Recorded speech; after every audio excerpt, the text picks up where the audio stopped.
ఈ ప్రభుత్వ వ్యతిరేకతను చాటి చెప్పడానికి వచ్చినటువంటి దానికి కార్యోన్ముఖులుగా చేసినటువంటి మీ అందరికీ చేతులెత్తి నేను మీ అందరికీ కూడా దండం పెడుతున్నాను. నిజంగా మీ అందరికీ నా అభినందనలు. అలాగే మీ రుణం కూడా తీర్చుకోలేం. ఈరోజు రాష్ట్రంలో మన కార్యక్రమమే అందరికీ ఆదర్శమైంది. నాకు రాష్ట్ర స్థాయిలో అనంతపురం జిల్లా నుంచి కూడా నాతో మాట్లాడారు, కడప నుంచి మాట్లాడారు. ఆయన మాట చెప్పారు, పులివెందులో కూడా కార్యక్రమం పెడతామన్నా మీరు రావాలని చెప్పి అక్కడ మా బీటెక్ అంటే ఆ స్థాయిని, ఆ గౌరవాన్ని ఎవరైనా తీసుకొచ్చింది నేను వారికి అదే చెప్పాను. ఇది మా నాయకులు, మా కార్యకర్తలు కృషి తప్ప ఇందులో నాకు ఏం లేదు. కనీసం నేను ఆ రోజు పాపం ఎండలో ఉంటే మంచినీళ్ళ ప్యాకెట్ కూడా నేను ఎవరికి ఇవ్వలేదయా. ఇది పరిస్థితి. ఇవ్వలేకపోయాం. మంచినీళ్ళ కోసం కూడా మా వాళ్ళు చూడలేదు. ముందు పోలీసుల్ని ఎలా తరమాలని చూశాను. అది అలానే మనలో పోలీసులు నిర్బంధిస్తున్నారు తప్ప మనం ఎక్కడా కూడా చట్ట వ్యతిరేకంగా కానీ సమాజ వ్యతిరేకంగా కానీ ఒక్క కార్యక్రమం, ఒక్క చిన్న తప్పుడు పని కూడా మనం చేయలేదు. ప్రజాస్వామ్యంలో ప్రతిపక్షానికి ఉన్నటువంటి హక్కు ప్రభుత్వం చేసేటటువంటి తప్పుడు ప్రజా వ్యతిరేక విధానాల్ని ప్రశ్నించడం, అది మనకు ఉన్నటువంటి హక్కు. అది ప్రజాస్వామ్యం మనకు కల్పించినటువంటి హక్కు. ప్రజాస్వామ్యంలో అధికార పార్టీకి ఎంత బాధ్యత అయితే ఉంటుందో ప్రతిపక్షానికి కూడా అంతే బాధ్యత ఉంటుంది. అధికారంలో ఉండేటప్పుడు పనులు చేస్తాం, ప్రతిపక్షంలో ఉండేటప్పుడు తప్పులు ప్రశ్నిస్తాం. అప్పుడైనా ఇప్పుడైనా ఎప్పుడైనా సరే తెలుగుదేశం పార్టీ ప్రధాన అజెండా ప్రజల పక్షాన పోరాటం, ప్రజల పక్షాన నిలబడమే తెలుగుదేశం పార్టీ ఎజెండా. ఆ ఎజెండాని మనం తప్పనిసరిగా మన కార్యకర్తలు, నాయకులు అందరూ కూడా ప్రధాని వేసుకొని ముందుకు తీసుకుంటున్న మీ అందరికీ పేరు పేరున నా హృదయపూర్వక నమస్కారాలు తెలియజేస్తూ, ఈరోజు మనం రైతు కోసం తెలుగుదేశం, అసలు మన పార్టీ యాంబ్లంలోనే ఉంది. మన మహానాయకుడు కీర్తిదేశులు నందమూరి తారక రామారావు గారు మన జెండా ఆవిష్కరించేటప్పుడే మన యాంబ్లంలోనే ఉంది.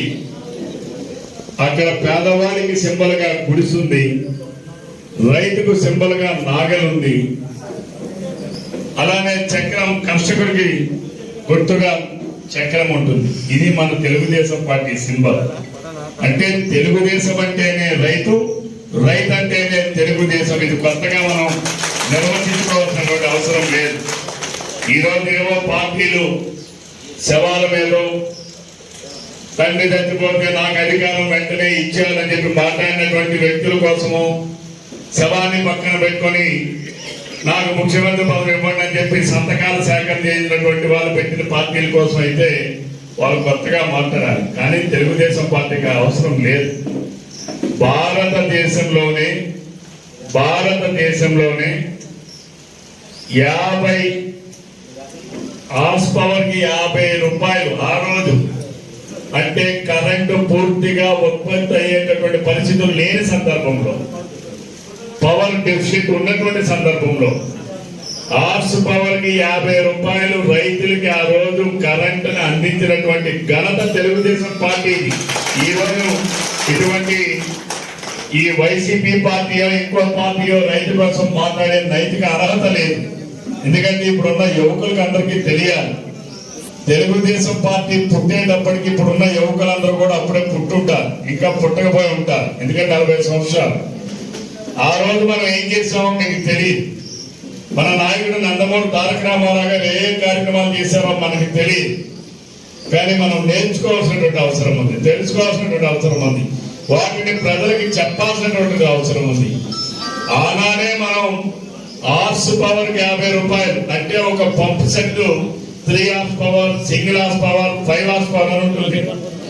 ఎంత కరెంటు కాల్చుకున్నా హార్స్ పవర్ కి 50 రూపాయలు లెక్క మనం ఇచ్చాము. ఆ రోజు తెలుగుదేశం పార్టీ రైతాంగానికి విద్యుత్తును అందించి పంటల ఉత్పత్తిని, ప్రొడక్టివిటీని పెంచినటువంటి ఘనత తెలుగుదేశం పార్టీ. ఇంకా అనేక కార్యక్రమాలు చేశారు మన నాయకుడు. ఈ రోజు మనం చూస్తే 2 విషయాలు. ఒకటి, ముందుగా మీ అందరికీ తెలుసు, నిన్నే హైకోర్టు ఆదేశాలు ఇచ్చింది. రేపు ఆదేశాలను అనుసరించి ఎన్నికల కమిషన్ కూడా ఎల్లుండి 19వ తారీఖు నాడు కౌంటింగ్ ఏదైతే ఎంపీడీసీ జెడ్పీడీసీ ఎన్నికలు పూర్తయి కౌంటింగ్ ఏదైతే పూర్తి కాకుండా ఉందో ఆ కౌంటింగ్ ప్రక్రియ పూర్తి చేయాలని చెప్పి ఆదేశాల అనుసారం రేపు 19వ తారీఖున ఉంది. ఇక్కడే జెడ్పీడీసీ అభ్యర్థులు ఉన్నారు, ఎంపీడీసీ అభ్యర్థులు కూడా వచ్చారు, మా అందరూ ముఖ్య నాయకులు అందరూ కూడా వచ్చారు. ఈ రోజు నేను ఇన్వైట్ చేసిందే మీ అందరికీ తెలిపిందే ఒక 200-250 మంది చెప్పాం. మనం అంతకు మించి కూడా చెప్పలేదు. ఎవరైనా అడిగితే నాయకులందరూ రండి అని చెప్పాం. ఈ రోజు మన నాయకులందరూ కూడా ఎల్లుండి 19వ తారీఖు నాడు ఆంధ్రవలసలోనే కౌంటింగ్ ఉంటుంది. కౌంటింగ్ అనేది ఆంధ్రవలసే, అది పొందూరు మండలం అయినా, పూర్తి మండలం అయినా, సరుబుజ్జులైనా, ఆంధ్రవలస అయినా, ఎందుకంటే మన పోలింగ్ బాక్స్ అన్ని కూడా ఆంధ్రవలసలోనే ఉన్నాయి. కౌంటింగ్ కూడా ఇక్కడనే జూనియర్ కాలేజ్, డిగ్రీ కాలేజ్ ఎక్కడో దగ్గర పెడతారు. కాబట్టి మన కార్యకర్తలందరూ కూడా, మన నాయకులంతా కూడా 19వ తారీఖు నాడు మాత్రం కాస్త మన వాళ్ళందరూ కూడా జాగ్రత్తలు వహిస్తాం. ఇక్కడ కౌంటింగ్ ఏజెంట్ అందరినీ కూడా పకడ్బందీగా అందరినీ నియమిద్దాం. బట్ ఆ రోజు కూడా మన వాళ్ళందరూ కూడా ఉంటే కాస్త క్యాండిడేట్స్ అంతా ధైర్యంగా ఉంటుంది. మన వాళ్ళు కూడా ఆ రోజు కార్యకర్తలు, మిగిలిన కార్యకర్తలు కూడా తీసుకొని అలా గ్రామాలు వస్తే బాగుంటుంది అనేది నా యొక్క సూచన. కాబట్టి దయచేసి ఇది మీరు గ్రహించాలని చెప్పి ప్రతి ఒక్కరికి విజ్ఞప్తి చేస్తున్నాను. అలాగే రెండవది స్కూల్ కమిటీ ఎన్నికలు. గతసారి ఎన్నికలు చేసేటప్పుడు మనం ఎవరు కూడా పెద్దగా కొన్ని దగ్గర పార్టిసిపేట్ చేశారు, కొన్ని దగ్గర ఫైట్ చేశారు, కొన్ని దగ్గర మనమే వచ్చాం, కొన్ని దగ్గర పార్టిసిపేట్ చేయలేదు. ఎవరైతే వాళ్ళు పెట్టుకున్నారు. రేపు మరలా ఎన్నికల కమిటీలు నిన్న 16వ తారీఖు నాడే అన్ని స్కూల్స్ కి, పాఠశాలలు కూడా నోటిఫికేషన్ జారీ చేశారు. రేపు 22వ తారీఖు నాడు ఎలక్షన్ ఉంది. అవకాశం ఉన్నంత మేరకు 100కి 100% ప్రతి పాఠశాలలో, ప్రతి హై స్కూల్స్ లో కూడా మనం ఒక మంచి సేవ చేసేటటువంటి ఆలోచన ఉన్నటువంటి మన నాయకులను పెట్టి మనం స్కూల్ కమిటీ దాంట్లో కూడా పేరెంట్స్ దాంట్లో కూడా పాల్గొనేటట్టుగా, తల్లిదండ్రుల్ని పాల్గొనేటట్టుగా చేసి మరి మన తాలూకా ఆ పేరెంట్స్ కమిటీలో కూడా భాగస్వాములు కావాలని మీ అందరికీ విజ్ఞప్తి చేస్తున్నాను. అందుకే మీకు ఎవరికి కూడా ఫోన్లో మరి ఈ విషయాన్ని మీతో మాట్లాడలేదు. దయచేసి గ్రామాల్లో మన వాళ్ళందరూ కూడా, అన్ని గ్రామాల్లో కూడా యూనిటీగా, ఎక్కడైనా డిఫరెన్స్ ఆఫ్ ఒపీనియన్స్ ఉన్నా సరే అవన్నీ కూడా పక్కన పెట్టి, మనం ఇప్పటికే చాలా నష్టపోయాం. ఆ నష్టం ఏంటో మనం అనుభవిస్తున్నాం. మళ్ళా మనం అటువంటి పొరపాట్లు కూడా ఎక్కడ జరగకుండా తప్పనిసరిగా ప్రతి ఒక్కరు కూడా మీరు ఆ పేరెంట్స్ కమిటీ దాంట్లో కూడా పార్టిసిపేట్ చేయాలని చెప్పి మీ అందరికీ విజ్ఞప్తి చేస్తున్నాను. లేకపోతే మూడోది మనకి ఈరోజు కార్యక్రమం రైతు కోసం తెలుగుదేశం. ఇక్కడ మన ఎక్కువగా నాకు తెలిసి మన నియోజకవర్గంలో అగ్రికల్చర్కి సంబంధించి మాట్లాడితే మన రమణమూర్తి గారికి చాలా వరకు అవగాహన ఉంది. టెక్నికల్ గా కావచ్చు, విధానాల మీద కావచ్చు, కేంద్ర రాష్ట్ర ప్రభుత్వ విధానాలపైన కావచ్చు, గతంలో మనం చేసే కార్యక్రమాలు కావచ్చు, అలాగే ఇప్పుడు రైతు భరోసా కేంద్రాలని మాట్లాడుతూ ఉన్నారు. బహుశా అవి రైతు భరోసా లేవు, రైతు బోగస్ కేంద్రాలుగా ఇవి మారాయి. రైతుకి భారంగా మారే కేంద్రాలన్నీ, బ్లాక్ మెయిల్ చేయడానికి తయారయ్యే కార్యాలయాలన్నీ వైసీపీ కార్యకర్తల కార్యాలయాలుగా ఉన్నాయి తప్ప రైతుకి భరోసాను కానీ, ధీమాను కానీ, ధైర్యం కానీ ఇచ్చేటటువంటి పరిస్థితులు ఆ కేంద్రాలు లేవు. దాన్ని ఒక్కసారి రైతు భరోసా కేంద్రాల్లో అమలవుతున్నటువంటివి ఏంటి, ఏ రకంగా చేస్తున్నారు అంటే నాకున్న సమాచారం, అది నిజమా కాదని మీరు చెప్పాలి. నిన్న ఎరువులు అందించలేదు. ఆ ఎరువుల్ని అమ్మే దాంట్లో కూడా అదనంగా 34 రూపాయలు వేసి రైతు భరోసా కేంద్రాల్లో అమ్మారు. ఎందుకనంటే ట్రాన్స్పోర్టేషన్ ఛార్జెస్ అని చెప్పి వసూలు చేస్తున్నా అని చెప్పి అన్నారంట. ఎంఆర్పి రేట్ మనం షాప్ దగ్గరికి వెళ్ళి ఎంఆర్పి రేటుకేమో వాడు అమ్మాలని చెప్పి ప్రభుత్వం చెప్తారు.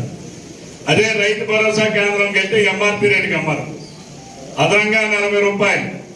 అంటే వైసీపీ కార్యకర్తలకి రౌడీ ఫీజు అది. ఇవన్నీ కూడా ఉన్నాయి. దయచేసి పెద్దల ముందు మన రావణమూర్తి గారు మన నియోజకవర్గ తెలుగు రైతు అధ్యక్షులు మాట్లాడతారు.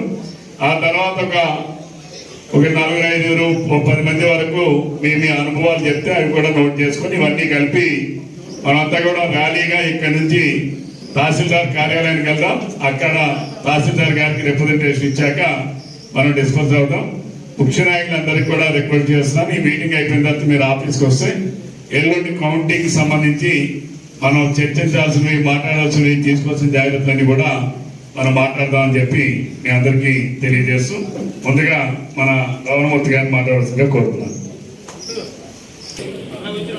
మరి ఈరోజు ఈ కార్యక్రమంలో రామదాస్ నియోజకవర్గ స్థాయి సమావేశానికి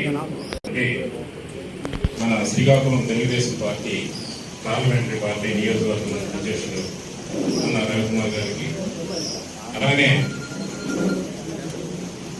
తెలుగు రైతు రాష్ట్ర విభాగంలో కార్యదర్శులుగా వివిధ హోదాల్లో నియమితులైనటువంటి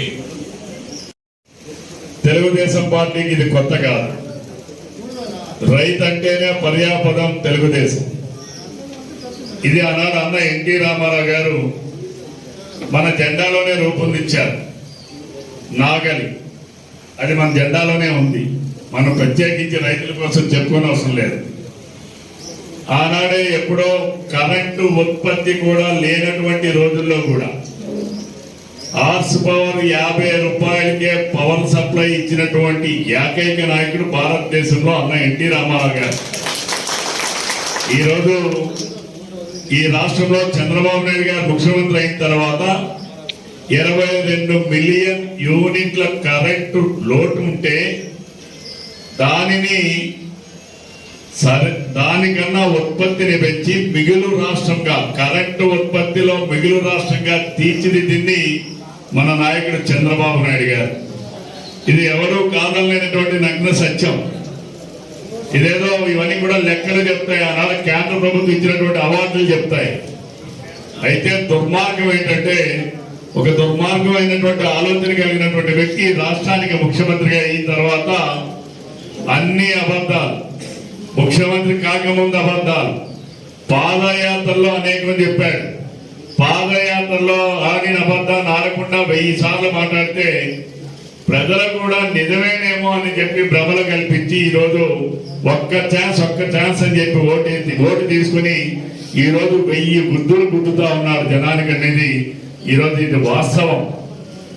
ఈ జగన్మోహన్ రెడ్డి గారి ప్రభుత్వంలో ఏ ఒక్క వర్గం సంతోషంగా లేరు.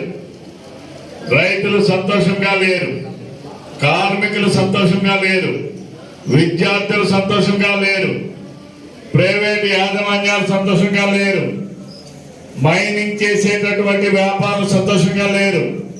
ఈ రాష్ట్రానికి పెట్టుబడులు పెడతామనే ఆలోచన ఉన్నవాళ్ళు కూడా వెనక్కి వెళ్ళిపోయారు.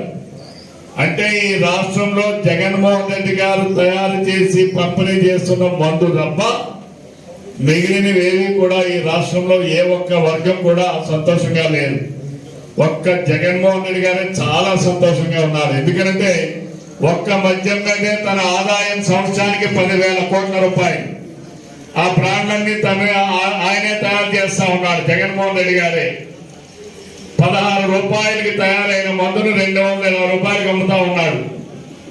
ఈ రోజు జగన్మోహన్ రెడ్డి గారు తప్ప ఏ ఒక్క వర్గం పాపం తాగిన వాళ్ళైతే వాళ్ళ బాధలు వర్ణనాతీతం. మేము కష్టపడి సంపాదించింది మా తాగుడికి అయిపోతే మా భార్య బిడ్డలు మేము ఎలా పోషిస్తామని చెప్పి నిత్యం అనునిత్యం సోషల్ మీడియాలో చూస్తున్నాం. మనం ఈరోజు మనం మాట్లాడటం లేదు. ఎవరైతే బాధితులు ఉన్నారో బాధితులు మాట్లాడుతూ ఉన్నారు. ఇవన్నీ కూడా రేపు ఈనాడు అందుకనే వాళ్ళు అంటున్నారు మీకు ఎవడిమ్మన్నాడు ఈ పథకాలని. ఒక ఆటో డ్రైవర్ తమ్ముడు అంటున్నాడు ఎవడడిగారు నీకు ఈ 10,000 ఇమ్మని. మరి నిన్న ఒక ధోని సోషల్ మీడియాలో చూశాను. ఎవరిమ్మన్నాడు ఆయనకి ఆ 10,000, మాకు 10,000 ఇచ్చి మా దగ్గర సంవత్సరానికి 50,000 గుంజుతున్నాడు అని చెప్పి మాట్లాడుతూ ఉన్నారు. ఇదంతా కూడా యథార్థం. ఈరోజు వ్యవసాయం కోసం చూస్తే జగన్మోహన్ రెడ్డి గారు మొన్న ఒక పుస్తకం విడుదల చేశారు. ఆ పుస్తకంలో రాసినవన్నీ కోతలు అబద్ధాలే. ఒక్కసారి చూసి చదువుదాం, ఎందుకంటే మీకు కూడా వాస్తవాలు తెలియాలి. రైతు భరోసా సొమ్ము 8 నెలల ముందే చెప్పిన దానికన్నా మిన్నగా ప్రతి రైతు కుటుంబానికి ఏటా 12,500 బదులుగా 13,500 పెట్టుబడి సాయం. ఇది ఇస్తున్నాడండి. ఎంత ఇస్తున్నాడండి ఆయన? మరి 7,500 అని చెప్పి ఆయన ఇచ్చి ఆ రోజు ఏదైతే కేంద్ర ప్రభుత్వం ఇస్తున్న 6,000 కూడా 2019 ఎన్నికల ముందు నాటి ఇస్తున్నారు. ఆ రోజుగా పథకం ఉంది. ఆ రోజు ఆయన ఎన్నికల ముందు మేనిఫెస్టోలో చెప్పలేదు కేంద్ర ప్రభుత్వం నేను కలిపి అందిస్తామని. కానీ ఆ రోజు ఏమన్నారు? ప్రతి ఒక్క రైతుకి మే నెలలోనే 12,500 రూపాయలు పెట్టుబడి సాయం అన్నాడు. ఈ రోజు ఇస్తున్నది 7,500 రూపాయలు. అంటే దీనిలో కోతలు ఉన్నాయా లేవంటారా? ఆయన చెప్పినటువంటి హామీ ఇది ఒట్టి తుస్సంటారా కాదా? ఇది ఒక నమాబుస్. అలానే రైతుల సంఖ్య చూస్తే ప్రతి సంవత్సరానికి కూడా ప్రతి సంవత్సరానికి రైతుల సంఖ్య పెరగాలి, కానీ రైతుల సంఖ్య తగ్గిపోతుంది. ఈ సంవత్సరం 44 లక్షల మంది రైతులు, గత సంవత్సరం 1,56,000 మంది కౌలు రైతులకి పెట్టుబడి సాయం కింద 7,500 రూపాయలు ఇస్తే ఈ సంవత్సరం 41,000 మంది కౌలు రైతులకు ఇచ్చారు. ఎన్నికల ముందు చెప్పాడు, పాదయాత్రలో చెప్పాడు, ఈ రాష్ట్రంలో 15 లక్షల మంది కౌలు రైతులు ఉన్నారు, చంద్రబాబు నాయుడు వాళ్ళని పట్టించుకోవట్లేదని మాట్లాడాడు. మనం ఆనాడు రుణమాఫీ పథకంలో గాని, మనం ఇచ్చినటువంటి రైతు ఆపద పథకంలో గాని 6,76,000 మంది కౌలు రైతులకు మనం డబ్బులు ఇస్తే, ఈ పెద్ద మనిషి అధికారంలోకి వచ్చాక మొదటి సంవత్సరం 1,51,000, రెండో సంవత్సరం 41 లక్షలు. అలాగే సంవత్సరానికి ఎక్కడైనా సరే రైతుల్లో సన్నకారు రైతులు ఉన్నారు, అలాగే చిన్నకారు రైతులు ఉన్నారు, పెద్ద రైతులు ఉన్నారు. అంతేగాని కులాల ప్రకారం ఎవరైనా రైతు ఉన్నారండి? రైతుల్లో కూడా కులాల వారీగా విభజించినటువంటి హీనుడు ఎవరైనా ఉన్నారనంటే అది రాష్ట్ర ముఖ్యమంత్రి జగన్మోహన్ రెడ్డి గారు. ఇందులో ఓసీ రైతులకు మేము ఇవ్వం, బీసీ రైతులకు ఇవ్వం. ఇందులో ఎక్కడైనా ఇది కొత్త పదం, కులాల పరంగా విడదీసినటువంటి వ్యక్తి.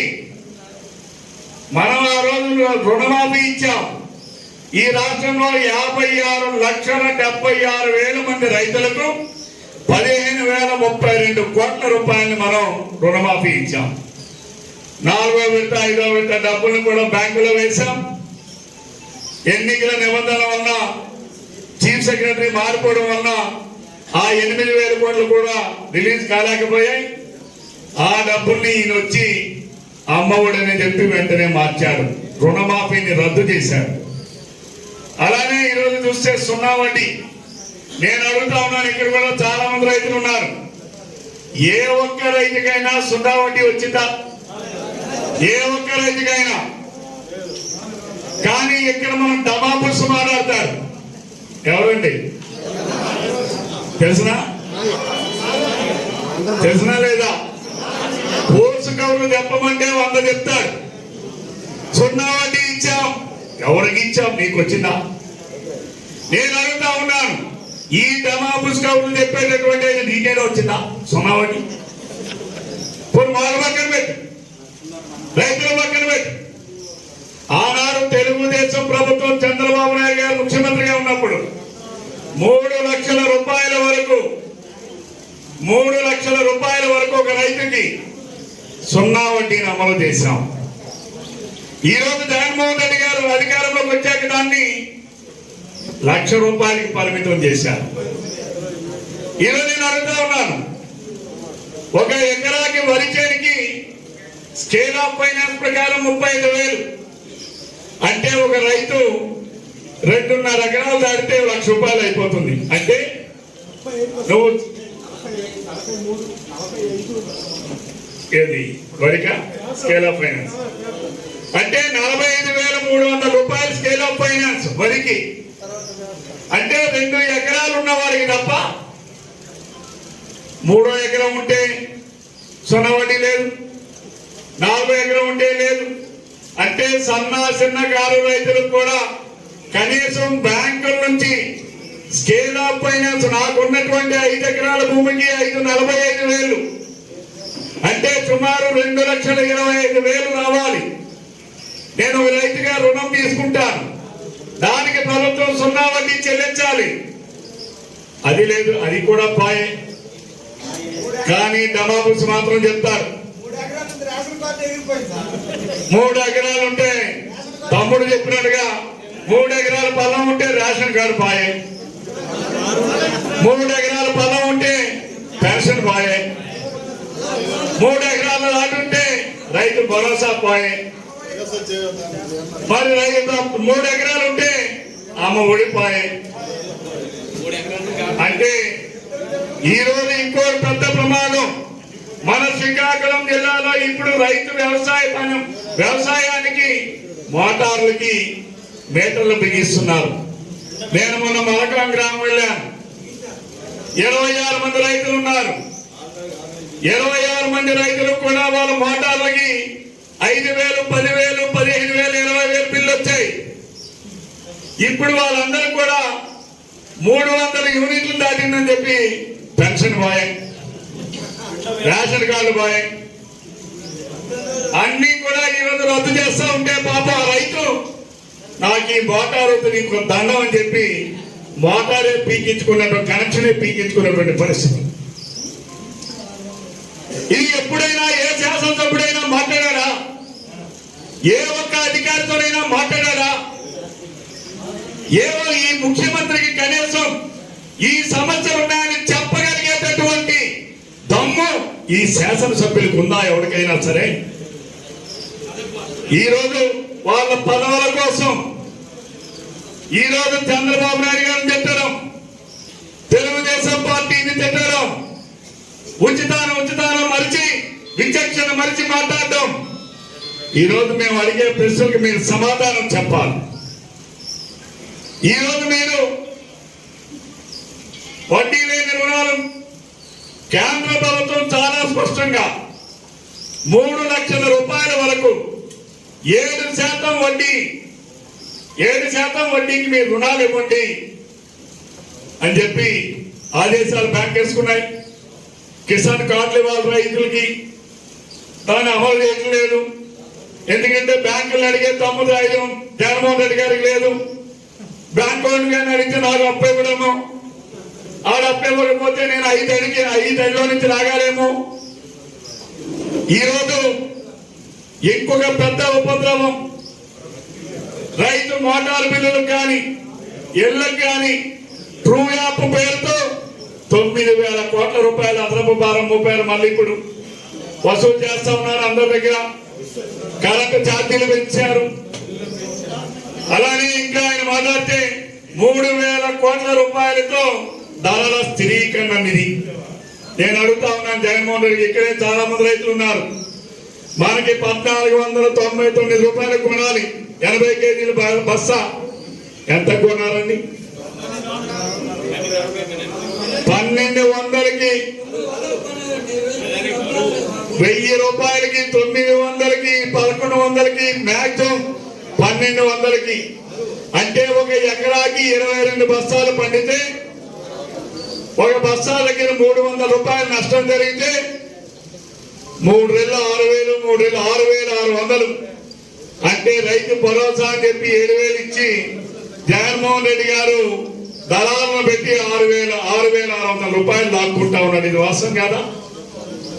అంటే ఒకటి మాత్రం వాస్తవం, వాళ్ళ ఎమ్మెల్యేలు మాత్రం మిల్లర్ను బెదిరించి 1,490 అదిరించి బెదిరించి డబ్బులు వసూలు చేసుకుంటా ఉన్నారు. ఈ రోజు మాట్లాడుతూ ఉన్నారు, ఇందాక సోదరుడు చెప్పారు కృష్ణ గారు, మేము వ్యవసాయాన్ని ప్రకృతిని నమ్మి పండిస్తున్నాం. రైతు అనేవాడు ప్రకృతి మీద ఆధారపడతాడు. ప్రకృతిలో ఉండేటటువంటి లోపాల వల్ల, ఇబ్బందుల వల్ల ఆ వరి చేనులో పండించేటటువంటి వరి గింజల్లో నూక శాతం ఎక్కువ వస్తుంది. రైతు తప్ప అది అదేమైనా మిల్లులో పండించాడా? దానికి ఏమైనా ISO స్టాండర్డ్ ముద్ర ఏమైనా గుర్తుతున్నారా? ఎవరు తప్పిది? ఎవరు నేరమిది? జగన్మోహన్ రెడ్డి గారు ఆనాడు తెలుగుదేశం ప్రభుత్వం అధికారంలో ఉన్నప్పుడు మనం IKP ద్వారా కొనుగోలు చేశాం. తేమ శాతాన్ని పెంచాం, నూకల శాతాన్ని పెంచాం, DCMS ద్వారా కొనుగోలు చేశాం, కోఆపరేటివ్ సొసైటీ ద్వారా కొనుగోలు చేశాం. ఈ రోజు ఆ నిధులన్నీ కూడా సొసైటీలకు ఈ రోజు 1 కోటి రూపాయలు సొసైటీస్ నిధులు వచ్చాయంటే వాళ్ళు ఏదైతే ఈ కొనుగోలు కార్యక్రమంలో ఉన్నారో ఆ డబ్బులన్నీ వచ్చాయి. DCMS వచ్చాయి, IKPలకు వచ్చాయి. ఈ రోజు అవన్నీ కూడా ఆ రోజు మనం తగ్గిస్తే ఈ రోజు మరి వాళ్ళు చెప్పినట్టుగా రైతు భరోసా కేంద్రాలు కాదు, అవి రైతు బోగస్ కేంద్రాలు. ఎరువు లేదు, విత్తనం లేదు. నేను మనం కూడా పూర్తి నుంచి కొంతమంది రైతులు ఫోన్ చేస్తే వర్షాలు పడ్డం వల్ల నిన్న కాక మొన్న వారం రోజుల క్రితం వరకు వారికి ఉపాధైతే ఏమయ్యా DAP అడుగుతున్నారంటే మన జిల్లాలో DAP లేవు సార్. యూరియా అడుగుతున్నారంటే లేవు సార్. ఏమయ్యా మీ RBKకి ఇవ్వండి అంటే మా RBK వాళ్ళు ఎవరు కూడా డబ్బులు కట్టలేదు సార్ అని చెప్పాడు ఒక జిల్లా అధికారి. అంటే ఈ RBK ద్వారా వచ్చినటువంటి ఎరువులను వైసీపీ నాయకులు కార్యకర్తలు దోచుకున్నారు. ఈ రోజు వరకు డబ్బులు చెల్లించలేదు. ఆ డబ్బులు చెల్లించకపోవడం వల్ల ఈ రోజు మన జిల్లాకు సప్లై నిలుపుదల చేశారు. ఆయన చెప్పాడు ఆ జిల్లాధికారి, సార్ మీరు ఇమ్మంటే తప్పదంటే సొసైటీకి ఇస్తాం సార్, కానీ RBKలకు ఇవ్వలేము సార్ అని చెప్పాడు. ఎందుకు RBKలు ఉన్నాయి? ఇవి రైతు బోగస్ కేంద్రాలు. కేవలం వైసీపీ కార్యకర్తలు నిలయాలి తప్ప వాటి వల్ల రైతుకి ఎటువంటి ప్రయోజనం కూడా లేదు అనేది ఈ సందర్భంగా తెలియజేస్తా ఉన్నాను.